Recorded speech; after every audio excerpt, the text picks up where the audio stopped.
Hello, everybody, and welcome back to Phantom Fridays.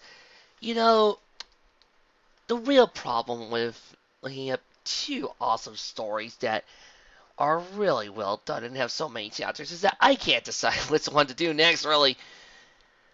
But let it never be said that I don't attempt it.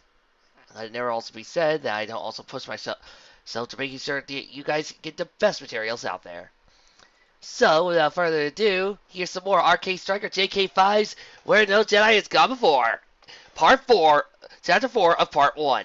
Enjoy. Chapter 3, Negotiations. Captain's log. Stall date 530201. The Enterprise has made contact with Starfleet Command. They are quite interested in our discovery of a stable interdimensional rift and have placed us under test duty. Ambassador Spock and Wolf have opened negotiations with the New Republican Empire. I am confident in their abilities to secure trade routes with both powers. Picard rose from his desk in his ray room and walked over to the replicator. Tea, Earl Grey hot. A small teacup filled with the brew materialized in a small matte black slot in the wall. The captain walked slowly to his desk, dreading the paperwork building up. He sat down and activated the small monitor on his desk, his eyes going over the reports from the department heads. So immersed was he didn't hear the door chime for almost a minute. Picard's head shot up at the third chime. Enter. Shh! The door slid open, allowing Admiral Akbar to walk in. I apologize if I was disturbing you. He said in his gravelly voice. Picard waved him off. No, I'm the one who should be sorry. Akbar sat down at the desk. His eyes looked over the monitor. It appears some things don't change no matter what universe you're in. Picard smiled and took a sip of tea. Oh, did you want something to eat or drink? Akbar's eyes swiveled a bit. Thank you, yes. He looked around. Got it hid somewhere? Picard smiled and rose from his desk. Let me show you the food replicator. He walked back and pointed to the slot in the wall. Does ask for anything. If you transform technology to enable us to recreate most foodstuff and other items. Although if you ask me, they leave just something to be desired. He said, winking. The Mon Cal cleared his throat. He rubbed his chin for a moment before speaking. Computer, I wish for a meal consisting of fish, preferably raw, and preferably something from Earth. Computer beep. Beep. There are 15,000 dishes. Please specify. I'm just thinking, he's a Mon Cal. And he looks like a fish. Does this count as cannibalism? I mean, it would be just like ponies eating jello, right? I just remember a scene of Pinky eating jello. Cannibal!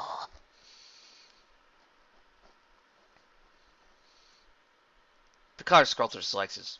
Computer, please replicate a plate of tuna mackerel sushi. There was a small whirring, and the dish of sushi appeared in a small whirlpool of light. Akbar took one of the rolled up pieces and popped it into his mouth. He turned to Picard and gave his best approximation of a human smile. Not bad, Captain. The two sat back down. I'm curious, Admiral, as to why you attempted to so strongly the Perion's presence at the meeting. Picard says he tucked down his jacket. From what I understand, he was one of the principal architects of the current peace between your two governments. Akbar opened his mouth to speak, but then closed it to put his thoughts in order. How much do you know of my history and my planet? Picard's silence answered that for Akbar, so he continued. During the Clone Wars, we lost contact with the main government on Coruscant. After a few years, a Wilf Tarkin led a fleet to my planet and occupied it. Akbar paused, allowing Picard to fill in the rest. Occupied in the name of the Galactic Empire, I assume. Akbar slowly nodded. Before we drove them off, 3 of our cities were burnt to the bedrock, and many of our people were taken as slaves, including myself. Akbar paused again, as if the act of recalling those old memories were physically painful to him. I have fought against the Empire for most of my life, and although I feel I can trust Pelion, I am still worried of him. He is the old guard and remembers the Empire at its height. Picard's lips formed a thin line as he contemplated Akbar's words. Admiral, about 100 years ago, lost people, the Klingons, were considered the mortal enemies of the Federation. James Kirk once said to let them die when their homeworld was in danger. Now they are most steadfast allies. He let the words sink in for a moment before continuing. A bridge must be formed between your two governments, Akbar. The door chimed sounded again. Blink! And Picard leaned into the left and said, Enter. the door slid in, revealing Pelion. He glanced in and saw the two sitting on his desk. Oh, I'm sorry. I'll take my leave. He stepped back. Before the door closed, Akbar rose from his chair and reached out with a flippered hand. Right, clearly out. Please come in. We're having tea and sushi. The Grand Admiral stepped back in, grabbed a chair, and sat down. I'd love to. Say, does your universe still have Earl Grey? Picard and Akbar exchanged a glance. I think this is the beginning of a naturally beneficial friendship, Picard said, taking a sip of tea. The Elson approached the Enterprise's aft section, touching down in a saucer hangar. Data and Han exited the small craft and were quickly met by Commander Riker. How did it go? He asked, somewhat breathless. Han looked back at the shuttle. She's a good ship. Not as fast as the Falcon, but a few modifications to take care of that. Riker smiled, his blue eyes flashed. A bit of a pilot, Captain? Han smirked. Oh, I've been around. You? Riker shrugged as the trio walked out of the hangar. I've been behind the controls of a craft or two. He turned to Data. The captain wants you to check over the duty roster for the next few days. Data smiled. I'll get right on it. He nodded to Han before taking a left at the intersection, while Han and Riker took a right. Before they entered the next turbo lift, Riker outside. The poker game's still on for tonight. 200 hours, 200 hours at my quarters. Data entered the car, turned around and spoke. I'll be there, he said just before the doors closed. Han looked over at Riker. Poker? What's that? Riker smiled. It's an ancient card game from Earth. Interested in trying it out? Well, why not? He's already learned to go fish. The former smuggler shifted his stance a bit, leaning forward and rubbing his chin. Oh, I'll give it a try. 200 hours, you said? Riker's eyes narrowed a bit as he hinted a hint of challenge in Han's voice. We'll be at deck 7. The computer can tell you the specific room. Riker turned around and went down another hallway, leaving Han by himself. Han's eyes narrowed. I never even heard of poker. He thought before waving himself off. How hard can it be? He suddenly looked about before grabbing the arm of a passing crew member. Can you tell me how to get to Commander Data's quarters? So, who do you think will win? I only knew him for a short time, but I believe Han's got the edge. He's an unknown quantity to the others and can bluff with the best of them. He watched Jim and Ben as they watched the unfolding drama aboard the Enterprise. Have Leia and Pelion kissed and made up? Jim turned to glare down. Do you really want me to start? He asked, a fair glint in his eyes. Q held up his hands and backed off. Don't get snippy with me, Jimmy, he said, and suddenly turned to the left and grinned. Ah, mace, he shouted, holding his arms out to his side, and suddenly looked at his limbs and dropped back. Oh, sorry. Jedi Master Mace Windu clenched one of his fists and raised it to Q. His lips curled, and even through the haze that surrounded his body, a vein could be seen on his forehead. What are you doing talking to that charlatan? He snarled, suddenly whirling to face Jim and Ben. Jim's mouth opened slightly. I'm sorry, I didn't think I needed your permission, Mace. Ben cleared his throat. Apologies, Master, but with Q, it's not like we have much of a choice. He glanced back at the entity. Right, Q. Q chuckled. Correct, Benny. He turned back to Mace. So, Lefty. Oops, sorry. Still a bit of a sore subject. Mace's lips twitched. I stay one hour to remind myself what happens when you let your guard down, Q. And one more thing I never let you do around you is... He was interrupted as a bright flash of light enveloped him.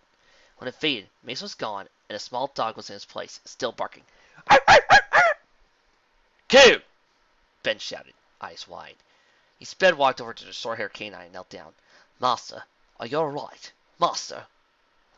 The dog barked some more before it was once more enveloped in a light, transforming back into Mace. Furthermore, He paused as he looked at Ben, sending him. Wait, when did you get here? Ben sighed and patted Mace on the arm. Perhaps you best conjure up accounts and lie down, Master Windu. It'd be better that way. Mace growled slightly before turning back to Q. I'll be back, he said before walking off, his ethereal body fading as he walked off. Jim shook his head. That was low, Q. Q nodded. You're right.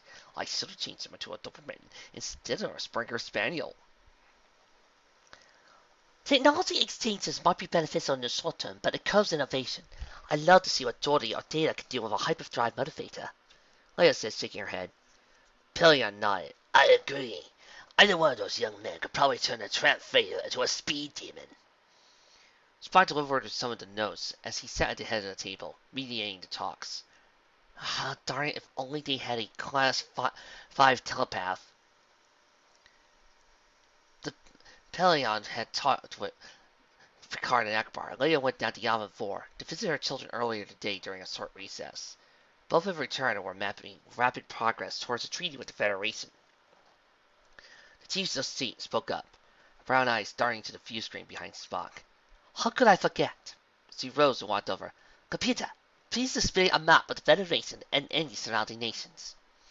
The screen flickered into life and displayed the Alpha and Beta quadrants, the lower half of the Milky Way galaxy. The Federation appeared as a large blue mass, easily larger than any other power in the area.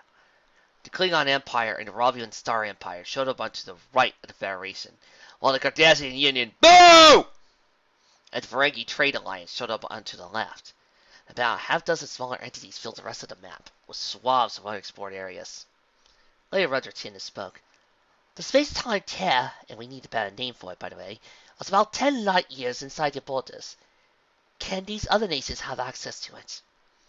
Spock turned to examine the map. The Klingons and the Romulans are our allies. It would be illogical to deny them access. The Ferengi would find a way, even if we barred them access, and they would find great friends with the heart cartels. Palion's mustache wiggled at that. You know the Hutts? Spock's eyebrow arched as he glanced over to him. It was during a mind meld with Master Skywalker. I learned much of your state of affairs. He turned back to the map. The Cardassians, however, will not be able to make use of the tear for many years. Their entire infrastructure was decimated during a recent war. Leia shook her head. It is the same no matter where you go. War will bring ruin to someone. Pelion took the time. Oh my, have we been going at this for 4 hours? He stood up and stretched, back popping slightly. This is more exhausting than working in my garden. Spock's green eyes widened a bit. A garden? Of what type? Grand Admiral shrugged. Oh, it's a simple flower garden. I haven't had much time to work for it with a bit. Spock smoothed out his ceremonial rolls while Pelion tugged down the front of his dress shirt as they both rose from their seats. I believe we may have something to discuss, Spock said. Pelion regarded him. Really, it'd be fascinating, Ambassador. Leia shook her head. Well, while you two play around in the dirt, I need to find Han. She looked to the ceiling. Computer, has Han Solo returned to the Enterprise? Bleep! Computer beat before speaking. Affirmative. Captain Solo is on deck 9. A smirk crossed the princess's lips. I think I'll see 3PO to get him. Palion's blue eyes widened. You would be that cruel, he said over in a melodramatic tone. Leia immediately walked to the door and tossed him in a wave and left. She can be that cruel, apparently. Data and Han walked down the corridor, talking about the upcoming poker game. So, who else will be there? Data cocked his head to the side and thought for a moment before responding. Geordi, Dr. Crusher, Counselor Troy, and Commander Tirsek are the other regulars. It is unknown if Worf will attend. He stopped in front of the door and pressed the button to order control. Riker's voice came through the speaker. Come in. Before the door then slid open, allowing them entry. Han stepped forward and noticed the spacious living quarters with various personal items. His brown eyes slid over a bass instrument. You play? He asked, pointing to it. Riker glanced up from the table and over at Han. Oh yeah, it's called a trombone. A slight grin crossed his face. I can play some jazz for you if you're interested. The former smuggler waved him off as he sat down to the striking redhead. He smiled and held out his hand. Why, hello. I'm Han Solo, Captain of the Millennium Falcon. She turned to him and gave the rogue a withering glare. Ah, nice to meet you. I'm Beverly Crusher. She leaned and whispered, How's your wife? A chorus of oohs echoed from everyone present. Dan's yellow eyes flirted around. Where is Worf? Riker let out a sigh as he headed down stacks of chips. Said he was using the holodeck for calisthenics with, what was her name? The redhead woman. Han looked over from his seat. Tanaka? Riker nodded and snapped his fingers. Yeah, that's her. He picked up the deck of cards and began shuffling them, but then looked at Han.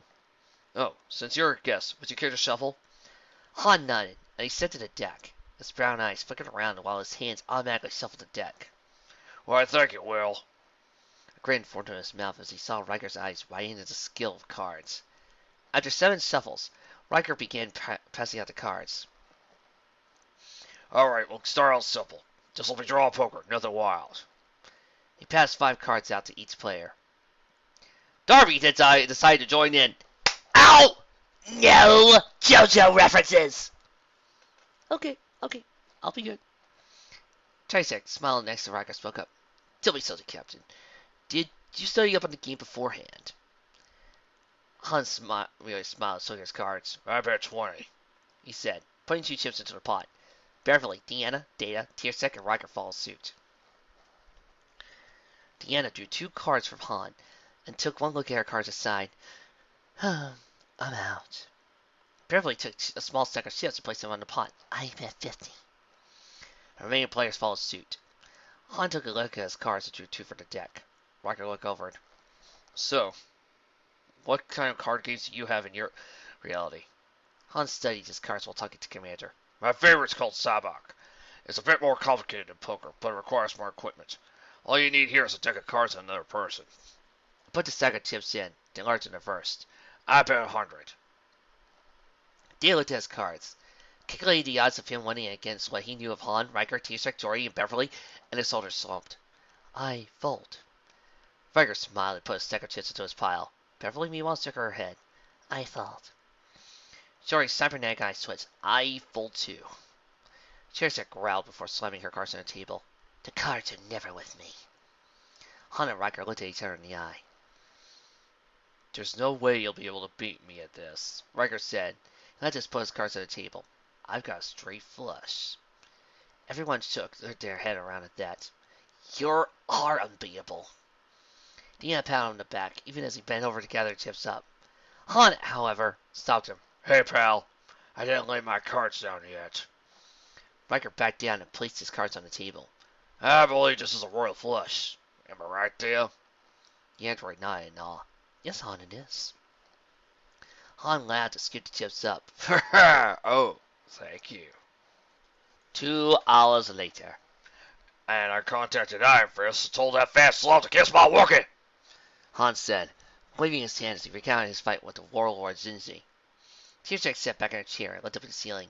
Han, you lead an inspired life. The door chimed, and Riker leaned over. Come.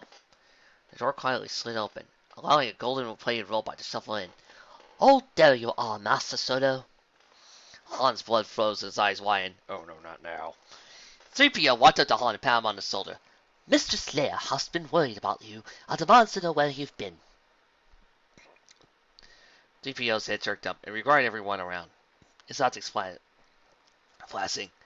Oh, hello. I am C-3PO. Human cyborg relations. You know, when we did 3 New Senshi, I was thinking to myself, who on earth was I missing the chance to do the voice of? And I realized it was C-3PO, and now I've finally got a chance to do it. Thank you, RK Striker. Data stood up and walked to 3PO.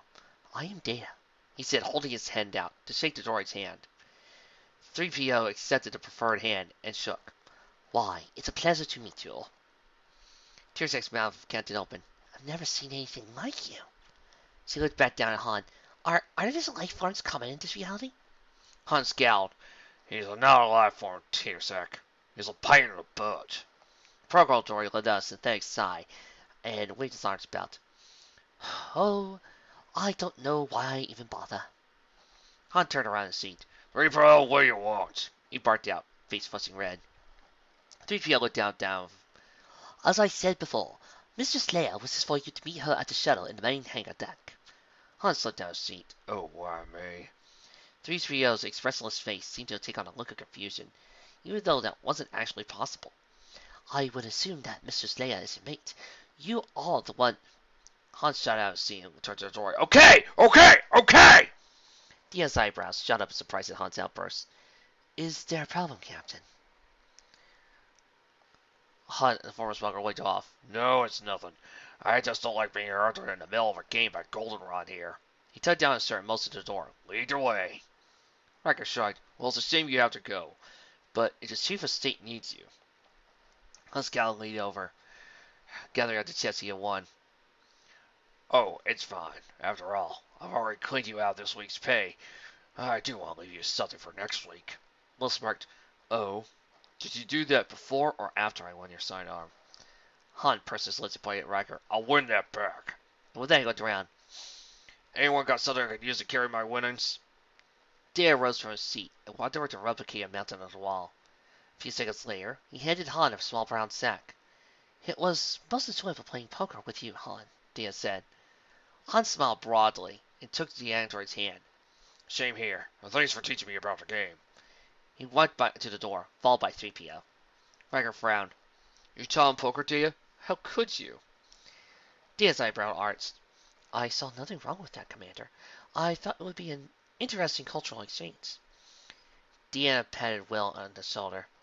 Oh, calm down. Obviously, Captain Solo is highly adaptive and intelligent. Her dark eyes sparkled. He's also quite handsome.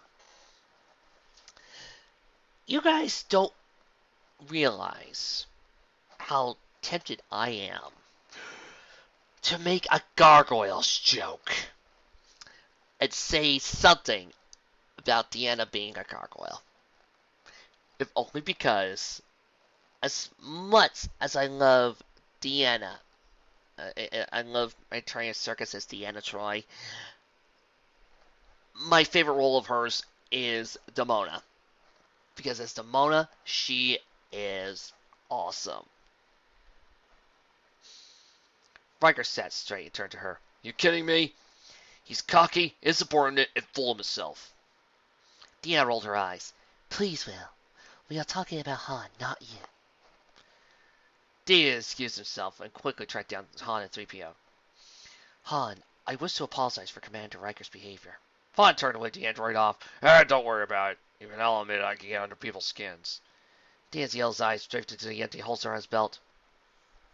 I must ask, why did you simply trade your winnings for your weapon? Han stood to his stance as he thought about it. Well, he won it for me fair and square, so I feel like I have to win it back, you know? Dia's head tilted aside. I understand. He reached out and patted Han on the forearm. Good luck with winning it back. He glanced at 3PO as he shoveled up to them. 3PO, are your joints working properly? He asked, eyebrows furrowing. 3PO's head looked down at his legs and threw his arms up in a panic. Oh, there's something wrong with my joints. Oh, no. You know, one thing I'll never get over is the fact that in the animated Ralph Bakshi cartoon, 3PO played Legolas. Yeah, it's him. I'm never getting over that. Dia's eyes widened a bit. No, 3PO, I did not say that. I actually have no knowledge of the condition of your joints. The droid seemed to hesitate for a moment. Oh. Dia spoke to Han. I am curious, Han. What is 3PO's legal status in the New Republic? Han glanced over at 3PO and shrugged. Legal status? For a droid? He shook his head and chuckled.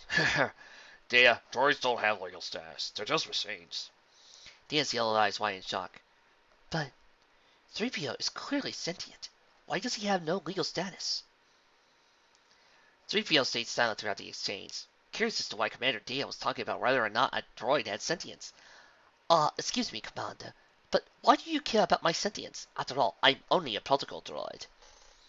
Dia shook his head. I do not believe so. You exhibit several traits that indicate you are a sentient being. Han's proud eyes flickered back and forth between the two. He finally held up his hand. Dia, 3PO is built to mimic humanoid reactions, but he's simply a collection of sub-processors, circuits, and gold plating. There's no more sentient than the computer that runs this ship. Dia pursed his lips as he felt the familiar anger and emotion overcame him. So because 3PO is a machine, he is not alive. Han felt a prickly sensation creep up his spine as the conversation continued. Well, yeah. Dia turned on his heel and stalked off, leaving a bewildered Han and a thoroughly confused 3PO. The captain hurried off after Dia. What is your problem? He yelled, drawing more than a few stairs from the other crew members. Dia stopped and held up his right arm. He grabbed onto it with his left hand, twisted and pulled, detaching an elbow joint. Han's mouth dropped in shock as he saw the fiber optic cable dangling from the stump. I am an android, Captain Solo. Do you consider me alive? The android reattached his arm away for Han to speak, who was still in a bit of shock. You're an android? He finally sputtered out. Dan nodded. I was found by Starfleet in 2338 and enrolled in the Academy 3 years later. In 2365, it was determined that I have the right to make my own choices and that I am no one's property. He turned on his heel. Now, if you'll excuse me, I have duties to perform, he said before walking to the nearest turbolith. Han paused before racing down the corridor. Wait! He cried, waving at Data. He skidded to a halt and looked around. Oh, criff it. He ran back to 3PO. 3PO, tell Leia I'm sorry, but I might be a bit, alright? 3PO nodded. Of course, sir. I shall do so right away. He watched as Han ran off once more. Sir, he ran off the other way! He shouted, raising his arms and pointing. 10 minutes later, Han stopped in front of a nondescript door. Checked the nameplate before touching the call button on the door. There, it's me, Han. He stopped and placed his hands on his hips, thinking the next words. I'm sorry. The door slid open, causing Han to step back a bit in surprise. He stepped into Data's quarters, noting paintings hanging on the bulkhead and a couch and chairs. He saw 2 doors on opposite ends. Data! He called out, moving to the left. He found the android. Dear, what are you doing? He asked, seeing Data standing in front of an easel, paintbrush and palette in hand. Are you painting? Data nodded, keeping his eyes on the canvas as he made sandmades down for precise strokes. Yes, I am entering an abstract phase at the moment, but might return to cubism later. He paused before painting his paintbrush down. Captain, I must apologize for storming off like that. Han shook his head. Nah, it's alright. He paused for a moment. You're an android? And you're also the ship's second officer? Data nodded. I was permitted to enter Starfleet Academy in 2341, graduating with honors in exobiology and probability mechanics. I have worked my way up to this position through hard work, trial, and error. Han glanced around the room. And through catnaps, he said, walking over to the bed. He made a slow circuit of the room, looking about. How long have you been painting? He asked, kneeling down beside several canvases leaned up against the bulkhead. He leafed through them, pulling out the headshot of a young woman with black hair that came out to her face. Diaz slowly put down the paintbrush. And who's this? The palette before walking over. That is, it is a portrait of my daughter. Well, he said. Your daughter? Han asked. How? He paused. You built her? Yes, Diaz said, his breath catching a bit. She was activated on start date 43657.0. After I attended a conference on matrix transfer technology, I wished to know what it was like to have a family. Han slowly smiled. Dear, she's beautiful. What's she doing now? Data blinked twice. She suffered cascade failure a short time after being activated, Han. Her neural net shut down due to highly increased stress from awakened emotions. Han's head sharply turned at Data's words. She died? Data nodded, his face contouring. His hands clenched and unclenched at his side as the memories replayed his neural net. Admiral Halfdale wished to separate us and take her away for study, but she did not wish it. I did not wish it, and so... Han patted Data on his shoulder, his face a mask. I'm sorry. I've got a 4th kid named Kylo that died recently. I'm not dead, Dad! I'm just trying to run away from you into the new star system! You never appreciated my needs! He finally said, I've got 3 kids. 4! You keep forgetting me! And I don't know what if I do if any of them died before me. That was what? 2 Kylo Ren riffs and 1 reading? What can I say? I'm on a roll. Data looked over. Thank you, Han. I appreciate your kind words. He reached out and took the paint from Han and gently placed it back in the pile. Han, would you tell me about your own children? A small smile crossed the former smuggler's face. Happy to, dear. Worf ducked under a tree branch, keeping his eyes fixed on his prey. It had taken him and his partner only a short time to track down their enemies. He didn't look back to see Lieutenant Kyle was still behind him. He knew. Her gray eyes looked over his shoulder. Are we close? She whispered. Worf nodded and hefted his ancestral batleth, a weapon resembling a double-bladed scimitar with 3 grips on the back edge. He held 2 outer handles and raised it, while Tenno Ka unclipped a large tooth from her belt and removed her thumb to her trigger embedded in bone. Soon it would be time to strike. The pair moved past another tree, and Worf held up a hand, signaling her to stop. He motioned to the 2 armored humanoids standing nearby with swords in the clearing. Looking about and sniffing the air. The near one had a green, smooth head that glistened with sweat, while the other had multifaceted eyes and scales. Worf half turned and looked Tenno Ka in the eye. A silent signal passed between them. Before the 2 hefted their weapons and charged, Tenno Ka thumbed the trigger on her tooth, setting forth a turquoise-colored plasma blade. She swung at the nearer one, but he held up a broadsword and blocked her swing. She gasped, but had no time to ponder. Tenno Ka disengaged and thrust at the beast's midsection, forcing it back. Worf swung his batleth over her head with insect eyes. The humanoid brought up a battle axe to block and parry Worf's weapon down and away, leaving the Klingon open. Insect eyes screeched and punched Worf right in the jaw, rocking his head back and opening a gash on his cheek. His eyes widened as a Klingon battleless took over his soul. "It is a good day to die!" He screamed as he thrust his palm at the insect's chest, sending it back. The warrior then raised his balance again and swung at the beast, slicing into its armor, drawing blood. Tenno Ka meanwhile bowed her own opponent. She decked a horizontal slash, but the hologram thrust a muscular arm at her midsection, knocking the breath from her and sending her to the ground. She grunted before rolling to her left and kicking out, simultaneously dodging his strike and kicking at his kneecaps. He howled in pain and dropped to the ground, clutching his broken limb. Tenno Ka kicked up to her feet and stabbed straight out, skewering her opponent in the head. He grunted once before fading. She looked up and observed Worf decapitating insect eyes. She deactivated her lightsaber. Shoo! And looked at the jungle. This is realistic, she said between breaths. Worf buried his teeth in a smile. "The holodeck can usually provide virtually limitless opportunities for exercise." Tenno Ka examined her lightsaber. I was still a bit surprised that my lightsaber was unable to penetrate holodeck matter. Worf paused. "Tenno Ka, the blow your opponent landed on you could have been blocked or lessened if you had a prosthetic arm." The princess paused and glanced down at the stump. It is a matter of pride. A reminder not to be so arrogant and sure of myself. When I built my lightsaber, the design was faulty, and I was injured because of it. Worf pondered her words. "There is a very Klingon response." Ah, ha, ha. I knew you would understand. The ambassador chuckled. "No, Tenno Ka. He turned his head around slightly and pointed to his spine. In 2368, I was once injured by a falling cargo container, damaging my spinal column. If I had done what tradition dictated and performed a Higg box ceremony, ritual, suicide, then I would be dead. My son would have no father. My ship would have no security officer." So you believe I should get a prosthetic arm? Tenno Ka inquired. Worf smiled slightly, shook his head. "I believe you should follow your heart as you walk your own path." He hefted his battleth once more. "Now the time for talk is over. As warriors, we speak with actions."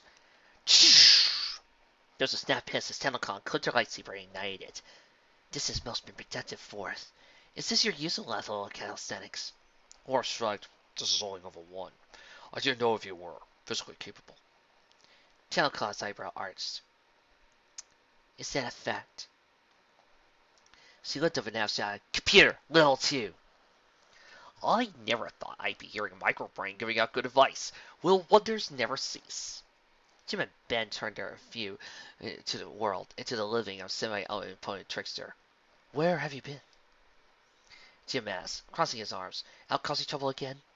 If it's any of your business, Q remarked. He wagged a little finger, shaking the cosmos slightly. I was just cleaning up a little mess in the timeline. Nothing bad. He finished, holding up his hands. Ben crossed his arms, the sleeves of his robes spilling out. I don't trust you. You don't have a choice. Tazong Long clipped the thud bug from her bandolier, threw it with all his might. The insect unfurled its wings and flew, striking the abomination armor, cutting through. You're an abomination! He yelled, readying his amped staff. The creature's head, swiveled around, and a single blue eye, focused on him. We are the screeched out, weapon attachment slithering around. Infidel! Axe! Starmonite! You know, I've been doing this show for 2 years. First time I've ever got a chance to do Daleks. Yes! I've been waiting all day for that. Compass log, stalled at 53025.6. Negotiations between Spock, Leia, and Paddington have continued, and all three are making rapid progress involving trade agreements between the Federation, New Republic, and Empire. Meanwhile, Chief of State Organa Solo has asked me to permit her 2 sons to visit her on the ship. Jason Solo walked back from the bar, with 3 glasses parked up precariously on a tray. He sat down at a table with younger brother Anakin and Teleka. One glass of prune juice for you, he said, placing a small glass in front of the surprisingly eager Teleka. and Anakin, Gunyan and Rebecca recommended something called root beer. He placed a frosty mug in front of his younger brother. Anakin took a sip, then a large gulp, and set the mug down with a thud and wiped his mouth. Hey, this is quite good. I wonder if Tahiri would like to have any. Teleka shrugged and took a swig of juice.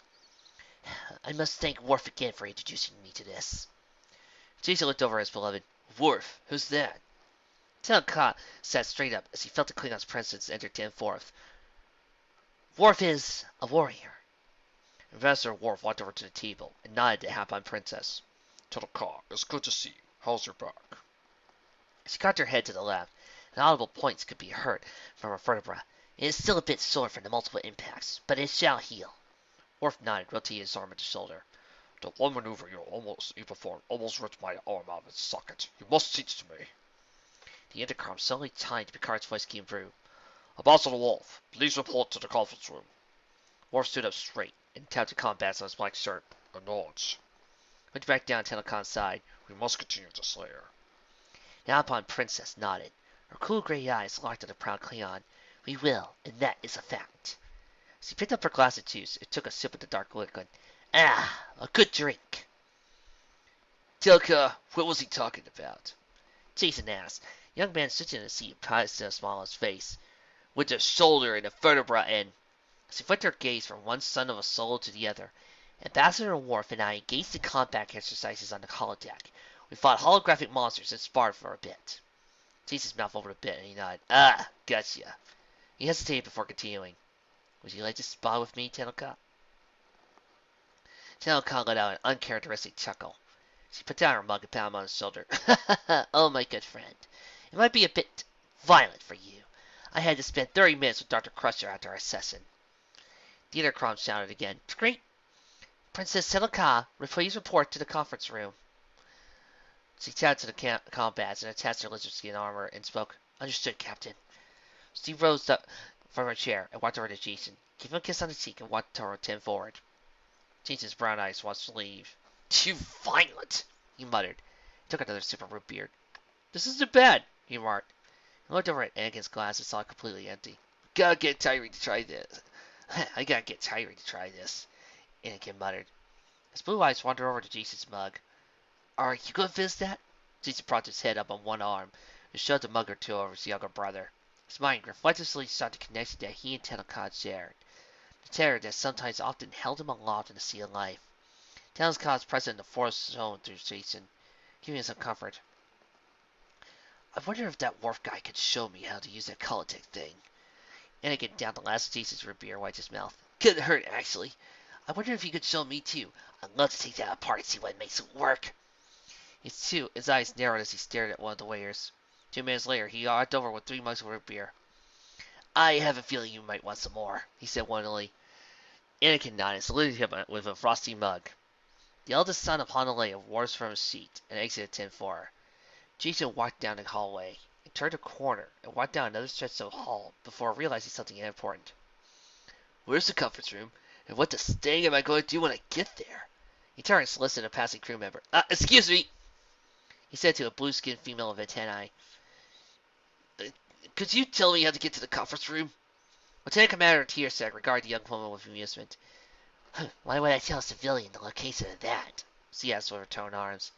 Jason bit his lip to prevent a comment from escaping that would get him tossed in the break. Or get him, snap, said. He reached out over the force and probed his mind.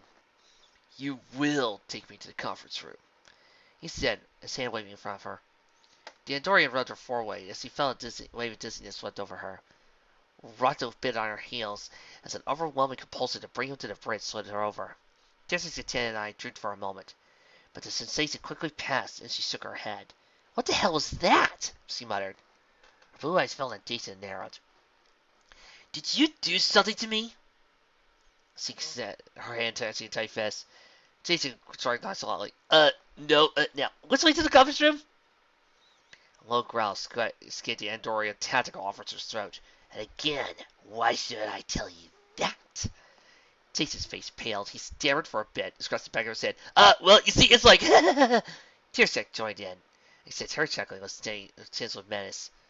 Jason's brown eyes looked around the deck. My name is Jason Solo. I just need to see Telecom. I promise I won't disrupt any delicate negotiations. Tearsack looked Jason up and down. Finally, she pointed to the nearest turbo-lift alcove. Go in and tell the computer to take you to the bridge. Once there, cross the aft area and enter the door marked conference room. Got it! Jason smiled and said, thanks! Before dashing off the corridor, disappearing at the nearest intersection. Tearsack glared at him before turning back forward. Before she entered, the door swung open, and Counselor Troy exited. Why, hello, Tearsack, she said. How are you? Tearsack said, not bad. I got to make Leia's soul son sweat a bit. Troy smacked her around. No, I don't think that's the best for relationships between our two governments. Tearsack shrugged. Oh, don't worry. I said I'm honestly without making him sweat too much. A playful smile crossed his lips, although it would have been interesting to see him sweat. But he looked rather cute. Troy crossed her arms and rolled her eyes, but Tearsack wiped her off. Oh, don't worry, Dana. Jason Solo has eyes for only one woman. Jason entered the nearest turbolift and spoke. Computer, please take me to the bridge. Obvious, joke, it's obvious. The car moved up a few decks and aft. When the door opened, two burly security officers stood in the doorway. Mr. Solo? The first one asked. Jason nodded. Yeah, that's me. The first stepped aside most to him. We've been instructed by Lieutenant Commander Tearsack to escort you to the conference room. The young Jedi walked across the bridge, escorted by security to a door in the aft area. Jason's brown eyes glanced around, but he couldn't make heads or tails of displays or controls. They entered a short hallway and stopped at the shore of a door. 3 pairs of security officers stood at attention, guarding the conference room. One Starfleet guard looked over a stormtrooper. How can you see anything in that? She asked. The stormtrooper shrugged. You get used to this, officer. He looked up and down Starfleet guard's uniform. They give you anything more substantial than a thin fabric for protection? Security guard stood a bit. Well, sometimes. They then became husband and wife. The guard turned to Jason. And you are? She asked, her hand strained to her sidearm. Jason found himself blush, but still his nerve. I was wondering how long until Princess Telecom was done. The stormtrooper's helmet bobbed up and down as he looked Jason over. Finally, he snapped his finger. Hey, you're Jason Solo. He removed his helmet and held his hand. It's an honor to meet you. Jason gently shook his hand. And thank you, he said, letting a smile slide into his face. Want to hear a joke? Before stormtrooper could answer, the second Starfleet officer cleared her throat. Ahem. Do you have business in there? The young Jedi waved her off. Oh, no, I'm just waiting for Telecom. She crossed her arms and narrowed her eyes, but said nothing. A few minutes later, the door slid open, allowing both Telecom and Worf to exit.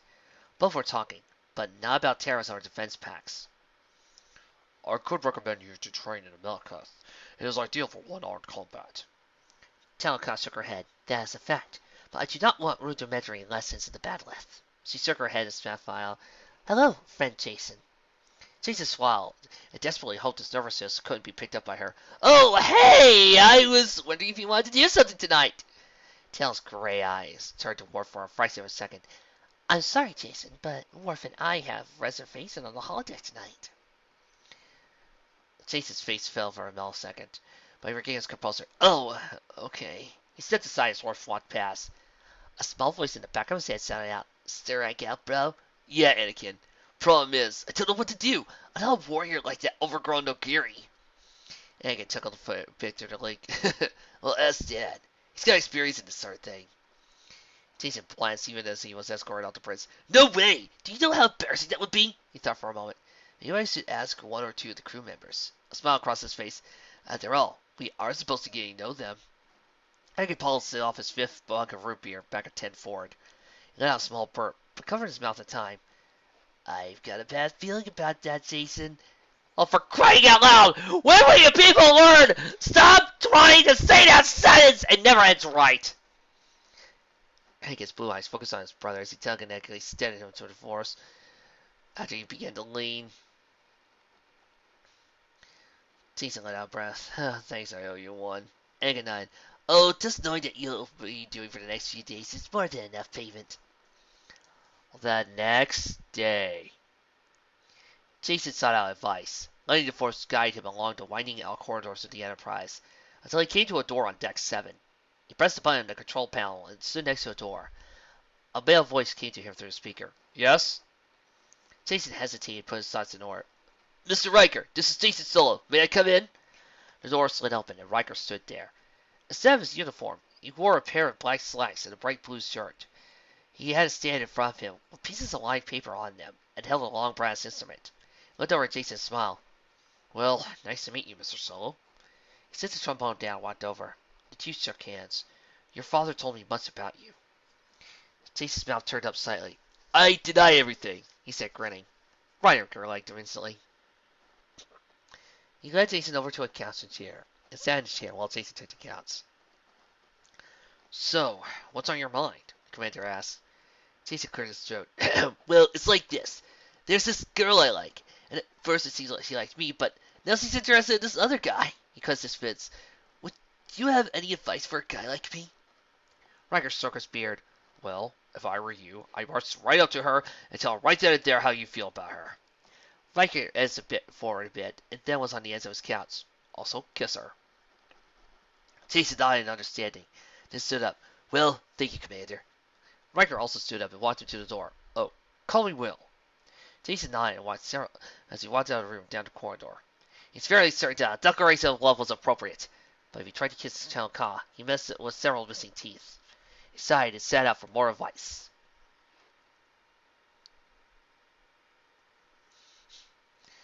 Happen and Daphramorian cultures are both matriarchal in nature. Princess Tennoka might subconsciously expect you to cater to her whims without realizing it.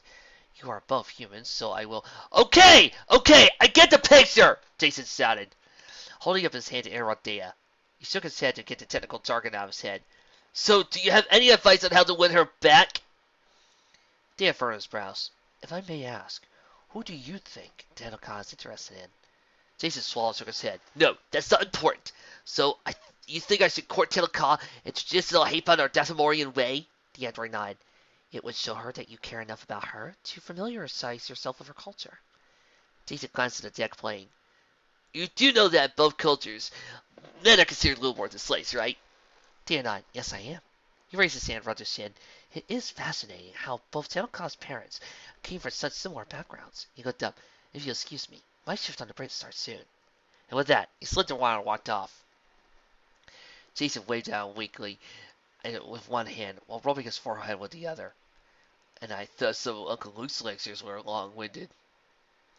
Roar! Jason flexed his wharf roared in his face. Serried teeth barred and spilled, gathering at the corners of his mouth. His breath quickened slightly. Oh! Worf stopped yelling and leaned back from Jason, lips curling slightly. The woman you seek. Go to her. Tell her how you truly feel. I should yell at her? Jason asked, his eyes widening. Worf sighed and shook his head. His massive arms crossed over his chest. Men do not roar. Women roar. Then they hurl heavy objects at you. Get the blood flowing. He added at the end. And this is why you should always be careful before you ask a Klingon out for a date. I see, Jason commented as he gets away from Worf. His booted feet sliding across the deck playing. And the men? We read love poetry and duck a lot, Worf said, swallowing at the end. Mother! Yeah, Jason. Who is this woman you seek? Oh, just no one you know, the younger man said. Chuckling waving wore off. He turned and tossed him a wave. Gotta go, bye! He said before disappearing down a corridor. Swarf sighed and shook his head as he vanished. Poor fool. He doesn't realize Tennoka's true feelings for him. Picard held out his arms wide. I'm about to do Picard reading Romeo and Juliet. I can't begin to tell you how awesome this is. But soft! What light through yonder window breaks? It is east, and Juliet is the sun. He stopped and looked over at Jason. That was from Shakespeare's Romeo and Juliet, written in probably 1595. His mind did the math. It was about 781 years ago. He breathed out, glancing at the table in his ready room. And here, across space into another dimension, the Bard's words still hold true. Jason stared at Picard's desk, mouth still swirling from the words he just heard. Well, that was some beautiful stuff. Picard smiled. Yes, it is. So, Mr. Solo, you wonder how to win back your love. Jason nodded. I was just wondering if you had any advice for me, sir. I figured that this would be a good way for our two realities to get to know one another. The good captain nodded. He crossed his hands behind his back and walked around to Jason. Well, love certainly is a multi-dimensional problem. I'll grant you that. It is a many splendid thing. He guided Jason over to the window, near the desk. Both men looked out into deep space. We're pretty insignificant, aren't we? Jason said. Picard shook his head. No, Jason, we're not. Every being in the cosmos has some role to play. Jason smiled. That sounds like something Uncle Luke would say. The captain smiled. Well, Master Skywalker is a very wise man. Picard turned to Jason and placed his hands on Jason's forearms. Jason, I once told a friend of mine that now is the most important time. In that case it is. Go out and tell Tennoka how you truly feel. Jason nodded. Thank you, Captain. He went back at the desk. Mind if I borrow the book for a bit? Picard held his arms out. Why, of course not. His mouth opened slightly as Jason held out his hand and levitated the book into its open pod. Murder, Picard whispered. Jason glanced at him, then the book. Oh, you didn't know I was a Jedi? Picard shook his head. I didn't know what the extent of your powers were. I know to level that your mental feats were part of it, but not telekinesis. The young Jedi looked down at his book. It's more than that. He waved his left hand as he searched for the perfect word. I wish Uncle Luke aren't mine over here. We tap into life itself. We feel events taking place literally on the other side of the galaxy. I can feel you, Captain. Your heartbeat and the current of your thoughts. A wrinkled grin crossed his mouth. I gotta say, you're one of the most intelligent people I ever met. Even from the surface thoughts, that's apparent. Picard's gaze hardened ever so slightly, but it was enough to scare Jason and remind him of Mom whenever she got angry. I do hope, Master Solo, that you are using your gifts responsibly and not reading more than surface impressions from me. Jason held up his hands in front of him. Oh no! I would never do that to you! I'd be too scared to. Picard nodded. Thank you, Jason. Jason backed up, turned around and bolted for the door. As soon as he left the rain room, he let out a sigh. Never miss a Jean-Luc Picard, he muttered. One of his escorts looked down. Did you say something, sir? Jason shook his head. Nothing important. Lead on, good sir. Later that night, Worf meditated as the door chimed. Enter, he bellowed. The door slid open, revealing a large, hairy biped. Hello, Worf. Worf bared his fangs. What do you want? Chewie stepped forward and looked down at Worf. I wish to challenge you to a duel, Klingon. The ambassador chuckled and squared his shoulders. I accept Chewbacca, where and when. Chewie must detect. I don't want. I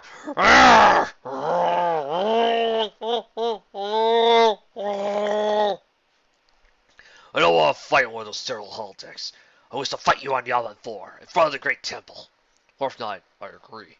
It's noon local time for good for you. Wookiee nodded. I still have my rigged blades prepared for you. Worf motioned to a stand near his bed, and the deadly double sword mounted there.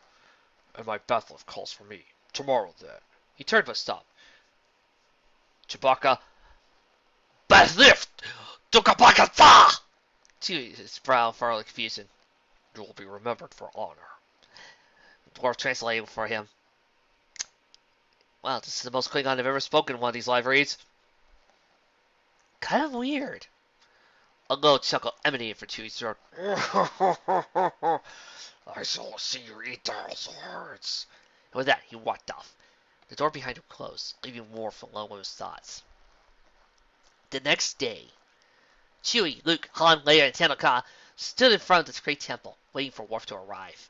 The big Wookiee strung around two very large machete-like blades, each one weighing about 15 kilograms.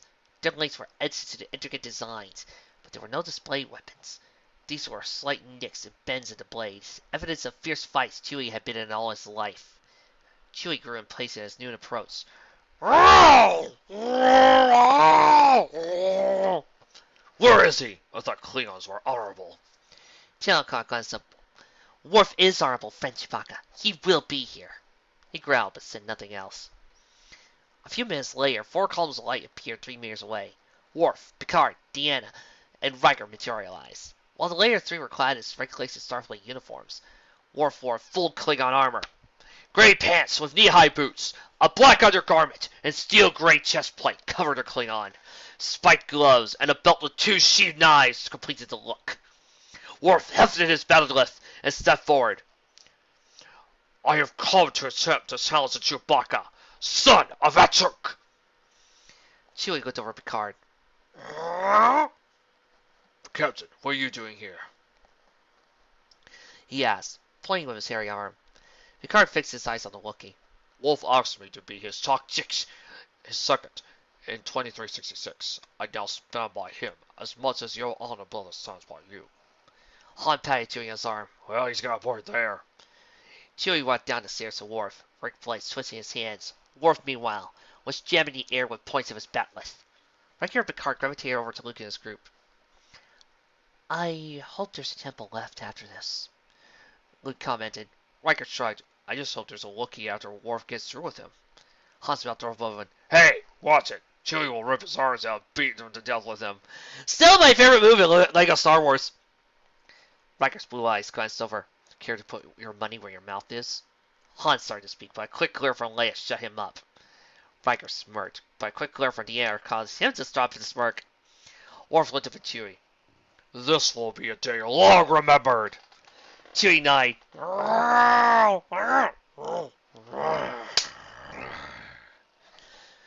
In the interest of negotiations, I promise not to kill you.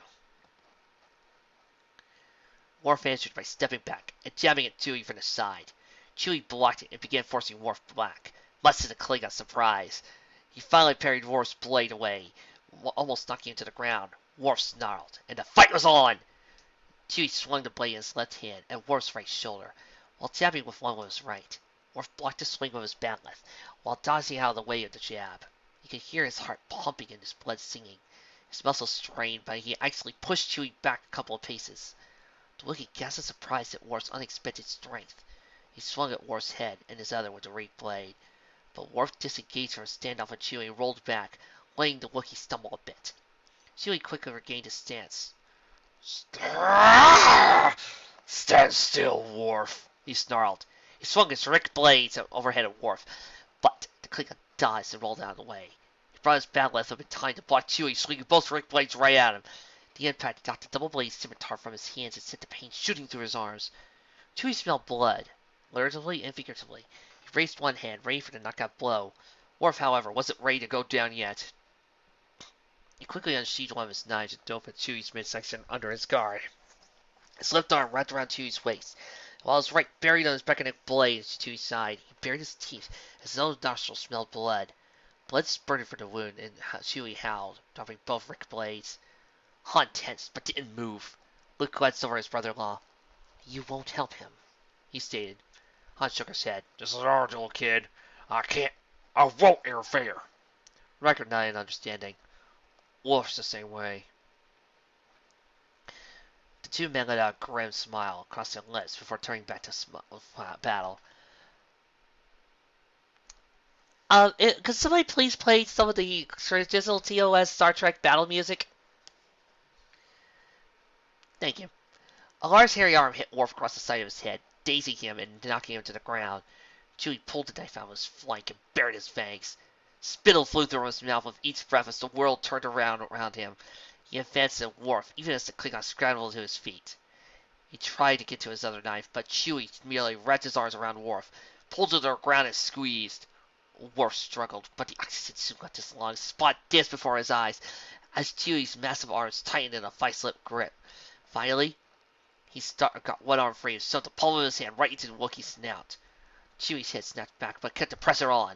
After a few minutes, Worf's eyes rolled back and Chewie dropped to the ground, unconscious. The Wookiee soon followed the Klingon into oblivion. Picard tapped his combat. Transporter room. Beam these two directly to sick bay. As the two dematerialized, he looked at Luke, Han, Leia, and Tanaka. I hope that wasn't presumptuous of me. Han shook his head and waved him off. Rather good idea, Jean-Luc. Luke's blue eyes turned skyward as he spoke. They'll both be all right. I see great things for his duel. Leia scowled at his friend. And what would that be? Luke smiled mysteriously. Oh, we'll find that out in the future. He turned and walked up the steps to the entrance to the Jedi Temple. Oh, Dax is not going to be happy about this. Riker wants him to go. What the hell is that? He has his hands on his hip. Han shrugged. Well, it was either important to Doom, or Luke just felt like messing with our heads. Later that day. Picard found himself in the gym, practicing fencing with an opponent. Her moves were graceful, but she telegraphed several thrusts. She parried her foil away and stabbed her right above her right breast, ending the round. Picard removed the helmet. Slick glistened off his forehead. Excellent job. You're learning quite rapidly. The woman removed her helmet, letting reddish locks cascade down. Yes! Marjade! Well, I'll admit you're pretty good, Johnny. Mara Jade Skywalker said, ignoring Picard's grimace at Johnny. I admit, it's still a lightsaber, but it's kind of neat. She grabbed the tip of the foil and bent it a few times over her head. Picard slashed the air with his foil and waited for Mara to get ready again. Just as he settled position, shoo! The door slid open and Riker stuck his head in. Captain? He said, sorry to interrupt, but Admiral Ross is contacting us. Picard looked over, surprise on his face. Starfleet Command is able to punch through the rift? The first officer nodded. They've got a relay station set up on the other side. His blue eyes wandered over to Mara. Oh, how do you do? I'm Commander William T. Riker. He smiled recklessly and held out his hand. Mara rolled her eyes. She felt his attraction to her, and she had to admit, he was handsome. Still no Luke, she thought. She grabbed his hand and pumped it twice. Hey, Will, I'm R.J. Skywalker. Riker's mouth opened a bit, but no sound came out for a few seconds. Finally, he spoke. Related to Luke down on Yavin? Perhaps a younger sister?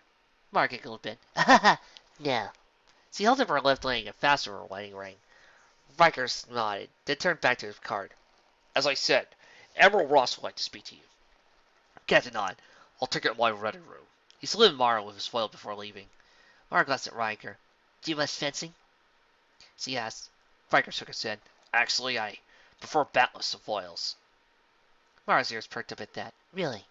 Ever think about lightsabers? Riker's brow furrowed. What's a lightsaber? A laugh escaped Mara's lips again. The one more warmth in the heart than the giggles he let loose earlier. Let's go down to Yavin, and my husband and I can give you some lessons on it. But only if you promise to show me some basic batleth moves. Riker smiled, and the two left for the gym for one of the transporter rooms. Compass log stalled at 53070.9. Admiral Ross informs me that the Federation Council has been informed of Spock and Worf's negotiations, and are quite pleased with the progress. He also mentioned commendations for not only me, but the crew as well. On another note, I have authorized sorrow leave for the crew. After this mission, I feel they deserve a bit of a rest. Riker held a small cylinder away from his body and pressed a button on it.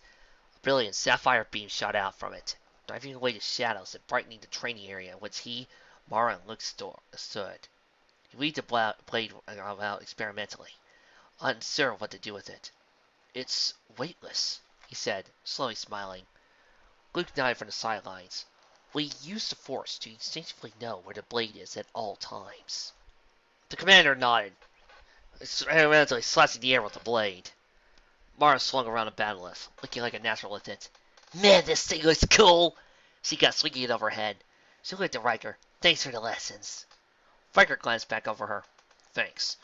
I won first place at a non-Klingos battleless tournament a few years ago. I'm just glad I kept it up. He thrust the blue blade forward. Luke's blue eyes observed the commander as he practiced. Not bad, William. A smile flashed across Riker's face. Oh, call me Will, okay? I don't stand too much of formality. Luke nodded and chuckled. Stern features dissolving into that of, well, that of a farm boy on a moisture farm. It was a stark contrast with the black shirt, pants, and single glove over his right hand. Mara's body danced along with the battleth, almost as he was performing a ballet. Riker paused to admire her, but soon felt something glaring at him. He turned his head and noted Luke looking at him. She is magnificent, he said. Riker nodded, then began swinging the lightsaber around a bit more. Mara glanced over. You need more control, or you might lose an arm. Tighten it up on the swings, Wiley. Data stood in front of the great temple, paintbrush in hand. He dabbed a bit of paint onto the brush and applied it into a piece of canvas mounted on an easel, looking over at his subject with golden eyes. Please raise your lightsaber 3 centimeters, Lusa, he asked. Sarah nodded and held her silvery plasma blade a little higher. How's that, Miss Leia? He glanced over and smiled. That is perfect, and please, call me Data. He continued painting while, off to the side, Lusa's friend, Rainer Thal, watched. The young man watched over Daya's painting and rubbed his chin in thought. Not bad. You make a pretty good living as an artist, and if your career at Starfleet doesn't work out. Daya smiled and put one more brushstroke on the canvas. I am done. Lusa tried it over and peered over Daya's shoulder. A gasp escaped her lips. Oh, it's beautiful, she said. Daya waited a few moments for the paint to dry. They removed it from the easel and presented it to the Tyronian. I wish for you to have it, Lusa. Lusa's mouth dropped open in shock. Oh, I couldn't. Daya's brow furrowed. Lusa, I requested you pose for me so I could paint this for you. I wish for you to have it. Lusa's brown eyes moistened a bit. She eagerly reached down and took the painting. Thank you, she whispered. Daya nodded. You are welcome.